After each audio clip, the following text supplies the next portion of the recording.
Yeah, how's it going? Yeah, good brother. Pleasure to speak with you. No worries. Thanks for having me. Yeah, anytime, man. So I'll kick right off. A couple of mates of mine are really big fans of your group of Conjurer. Um, we think that you guys are really pushing a lot of boundaries in the heavy music sphere at the moment. So I'd love to get a little bit of insight on your creative process on how you've been going about doing that. So your sound kind of feels like it's influenced a little bit less by traditional metal than other contemporary bands, and maybe a little bit more by like post and experimental genres. Are there any important non-metal albums or artists that have been influencing your songwriting?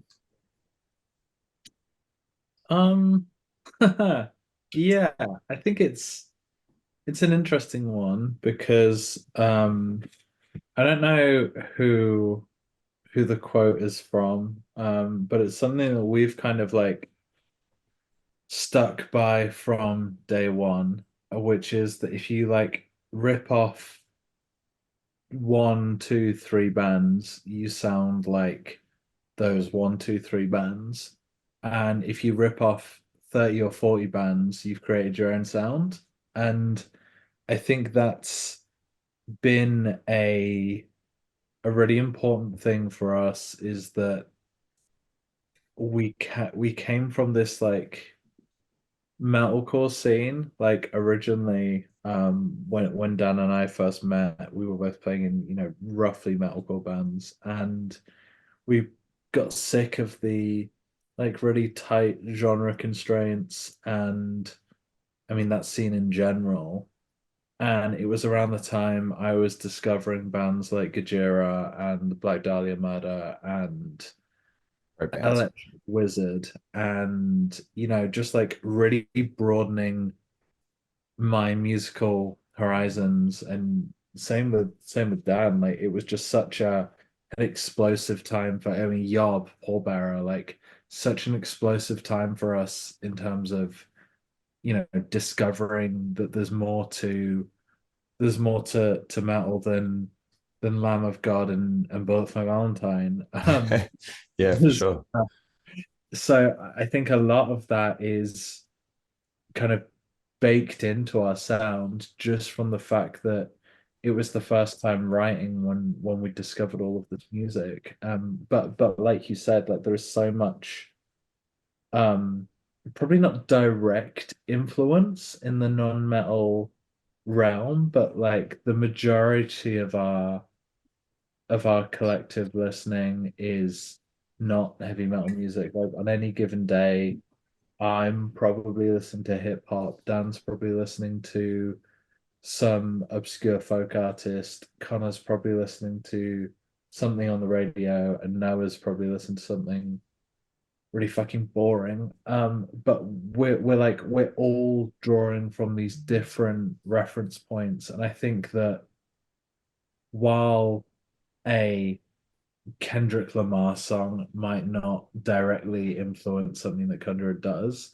Like, I think broadening your palette and coming to the table with inspiration and with kind of like creative energy from a lot of different places informs the music a lot more than just saying, hey, I heard this really cool, you know, Imperial Triumphant riff. Let's do something that sounds like that. Yeah, like look, it gives you a bit more tools in the tool belt, so to speak. Yeah, for sure. I think like it speaks to who we are as people in that like musically, if we're just doing the same thing, we're getting bored. So if we're just listening to the same thing, we're getting bored. Like it's about needing that real variety of sonic textures to keep yourself entertained, I guess is the word. And it kind Mm. of bleeds into what we do. Like we've thrown out tons of really good riffs because it was way too similar to something we'd done before, or even whole song ideas. If what we're writing is great, but emotionally just achieves the exact same thing as something we've already done, that what's the point? Like we've Mm. already done that, you know? So I think trying to keep it fresh and trying to bring in as much influence as possible is still kind of really at the core of what we're about. Yeah, awesome, man. On that note too, like you mentioned you're working with texture, like sonic textures a lot. I noticed that you guys have a kind of less traditional metal like guitar rigs out going. It's like, most bands would be doing like flying V Explorer, like that, just dual humbucker thing into like a 6505 or something like that. And so you guys are running something a little bit less orthodox. Would you be willing to shed a bit of light on that?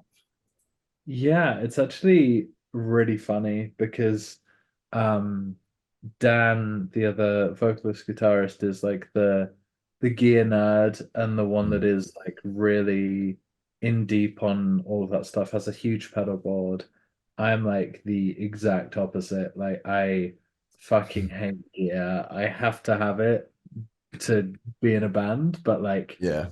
I do is play songs. So um really a lot of the stuff that I got has always been following advice from Dan. So like when we first started the band, Dan had an EVH 6505 and an Engel Powerball, and I got an Engel Powerball just as they moved to the DVH. And that was kind of like main amps up until really recently. Um, I bought an ESP Flying V because it was the only thing that could handle the tuning of a black metal band that was in for a little while. And it was really cheap. And I got so used to playing a stupidly long guitar that anything else now feels like a little kid's guitar. Uh, so I'm kind of stuck with these horrible, obnoxious, massive instruments. It's like is what it is. I'm using bare So, knuckle pickups on that. Um, but all of this is to say, in the last 6 months to a year, both Dan and I have moved on to neural DSP quad cortex. all right. And I've been like a valve amp purist since I can remember. And I got one of these and I was like, man, this thing sounds fucking great.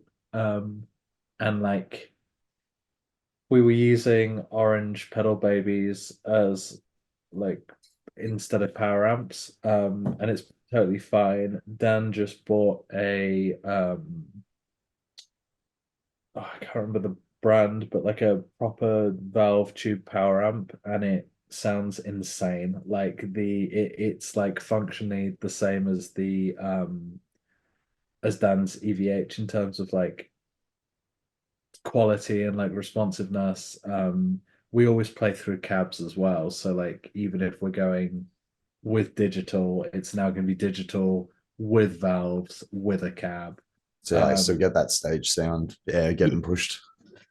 Yeah, for sure. I think that's super important. We've had to do a couple of shows where we were like flying in and there was no backline with like just straight to the PA from Quad Cortexes. And like the fact that we were able to do that meant we got to play the shows and it was fucking great. But like it's really fucking weird and horrible and gross and I don't like it. So I'm like a real big proponent of lugging a stupid heavy cab and a power amp up onto a stage just to kind of have Yeah, that live. there's definitely something to be said about when you get to crank an amp up nice and loud, give it a big strum, and then like feel your rib cage rattle a little bit. It's like 100% like just feel the power. yeah, for sure. Like Connor uses a Kemper for bass, which we were like really dubious about when he joined the band. And I actually think for bass it sounds pretty great and kind of does everything you need. But there have been a couple of times where he's like, "Oh, it's fine. I won't bother with the cab tonight. I'll just DI it." And I'm like, "You will, because if I can't feel the bass, I feel like a it's like I'm being cucked by my own band. Like there's just no no vibe on stage, you know. Yeah. Yeah, I think that whole like you can do all the like sonic trickery in the world, especially live, but like the core of what a band is those X number of people playing together on stage, and if that feel isn't right, it just throws the whole show off for me. Yeah, that makes sense. Well, on the note of the quad cortex though, like, is there anywhere where fans could potentially find like your patches, so they can play around with your tones, or are they My trade patches secrets? fucking No, no suck. one's allowed them. No, my patches fucking suck.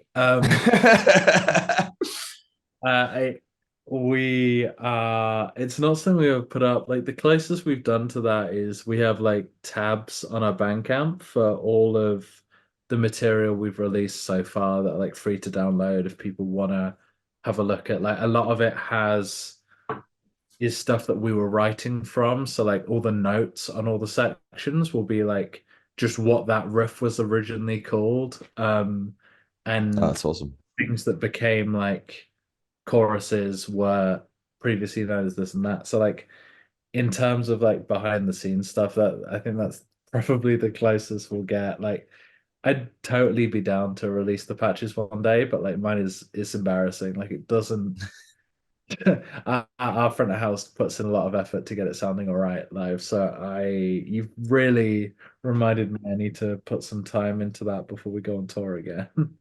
Fair enough. But I can definitely vouch for at least one mate of mine who would be over the moon if you release those patches. Oh yeah. All right. I Uh, will let him know I'll look into it. Beauty. Moving on a little bit more to your songwriting process. Mhm. So how do you guys kind of get your stuff together? Do each members bring in like partial or full, like nearly fully written songs, and then like what's kind of the process from start to finish? I mean, up until this record we're working on at the minute, it was all just sending guitar profiles. So like someone would have an idea, tab it up, and it would be email chain after email chain of throwing ideas around. And when we had the track to the point where it was like functionally done, we'd all learn it and then get into a room and play it. And really, a lot of the evolution of the songs came from playing them live. For the first, certainly the first EP and the first album, we played pretty much all of those songs live many, many times before we recorded them. And there's a really good example of there's a video from us playing Mammoth Fest in like 2015, and we played Hollow from the Maya record, which was like a wildly different song. It had like this whole Doom section in it, like a weird jazzy bit, like things that never made it to the record, but we only got to that from playing them live and like kind of the songs evolving that way. So that's been our process through for the second record. We a lot of it happened in COVID, so we never even played half of those songs in a room together until after it was recorded. Um, and so then getting those ready to play live was really weird because a lot of that, things that you don't realize are gonna feel weird or aren't quite gonna be how you want them to be live in the room. We didn't find that out until afterwards. So there's been Yeah, the some little quirks of Guitar Pro where it does like some sounds you think they're gonna sound good because when they're nice and tight, and then you try to play it, it's like a bit of yeah, overtone here and there that just clash in a way that you wouldn't expect. yeah. And like even just some of the bits that um we tracked and we were like tracking vocals up until like 1, 2 a.m. on the final night in the studio. And then we go to get in the rehearsal room and I'm like, oh shit, I've got to play that and yell over it. That feels not happening. FN Um, chat, bro. yeah. So there have been some edits to some of the it's like So our old drummer Yam was like a real purist of, this riff is exactly how it is. We're not changing it. It's perfect. I don't care how hard it is. Whereas I think the vibe now is a bit more, let's get the flavor of what this is. Let's get 90% of this idea, but also focused on making it fun and playable by human and something that we're not going to be fucking miserable trying to like nail down. Um, Almost approaching it as like making sure the song functions the way it's supposed to, in the sense of like it's eliciting the right emotions, not necessarily playing the right notes. yeah, for sure. And I think that's the biggest thing that's changed with this new record is that we're focusing as much on how stuff feels to play as we are Mm. how it sounds, and kind of letting the songs have a lot more breathing room and space, because I feel like Pathos was so claustrophobic, and there Mm. is even, the slow expansive bits, there are so many fucking notes that we just want to kind of strip it back a little bit and try, a lot of the influences for the new record are like you picked up on stuff that's a little bit more avant-garde, or like bands like Sumac that will, like ruminate on an idea for just the right amount of time to let it Mm. breathe and grow and develop. And I think that kind of like organic sound is something that is coming into what we do a lot more. And it's been interesting. Like we're working with demos now as opposed to just with tabs. So there are a lot of ideas that when they're tabbed up, like, yeah, cool, I can work out how to play this, but you really can't get the vibe for how it actually sounds because there's a lot more kind of weird, less precise guitar work going on. Well, I and not think, just that, even just like standing in the room and seeing how it feels to like soak in that kind of presence. It feels a little bit different to just like listening to a guitar pro, so to speak, I'd assume. yeah, 100%. And I think it's going to be interesting. We're trying to push ourselves and do something different every single time we go to make a record, and it feels nice to know that like I can't promise people are going to like it, but I can promise it's going to be interesting and different.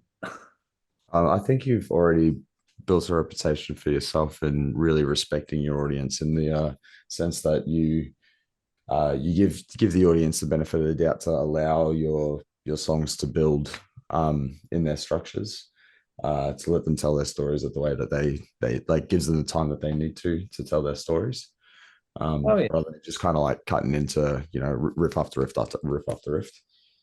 yeah, yeah, for 'Cause sure. I think that's yeah. something that we ultimately have not really been say giving respect to the audience. I think it's the not really making music for the audience, in that we're making music for ourselves. And like if Well, what's we that? What's that quote? The first audience member is the person playing it. yeah, that's so real. Like I just think that if you're going out there trying to please anyone but the people in the room, you're already completely fucking it. Like there's just no part of me that is like interested in pleasing anyone else. And by extension, I feel like people resonate with that because they can feel when something is authentic. And if you're making music for Mm. yourself, people naturally gravitate towards that. Like I you can instantly tell when a band is like, oh, we're gonna try and do this to try and elicit this effect and to try and get on this tour or this festival or appeal to this kind of fan base. And it's just like depressing. Yeah, I do. I do like when occasionally you get to chat to a band who almost cavemans it up a little bit. And like, oh, why'd you do this in this song? Like, because it sounds fucking rad. Like, yeah, yeah, fair enough. Can't really debate that.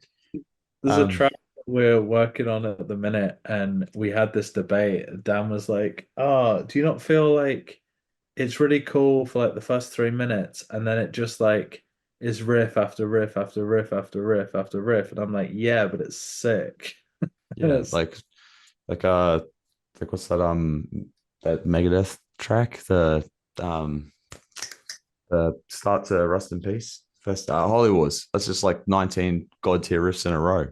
And it's gonna say that's a bad song. I mean, Anyway, yeah, but only because of the voice. say again, sorry. I'm just slagging off Mustaine. Do Well, continue. sorry. So I got one last question for you. Sure. Speaking of records, so you recently did a collab with Pigeon. Well, I say recently, 2019. Yeah. Which myself and a couple of mates all had up there within our top 10 albums of the year. Oh yeah. Um, are there any, if you have the chance, are there any non-musical artists that you would love to collaborate with, dead or alive? You know, Non-musical. That's like maybe, fascinating. maybe a choreographer or a painter, I don't know, architect. Like, I have never really thought about that as something that would be even like feasible for us. There's a guy who I learned about recently. What's his name? Michael Heiser, who made a sculpture called City in Nevada, which is like it's potentially the world's largest sculpture, and it's like in the arse end of nowhere, like right out in the middle of the desert, and it's only available to be viewed by like 500 people a year, and it's really fucking obtuse. He spent like 53 years of his life um making it, and only because it's on public land, like didn't really want to allow people in to see it, but there was some kind of like licensing thing whereby to get access to that land, he had to make it available for viewing.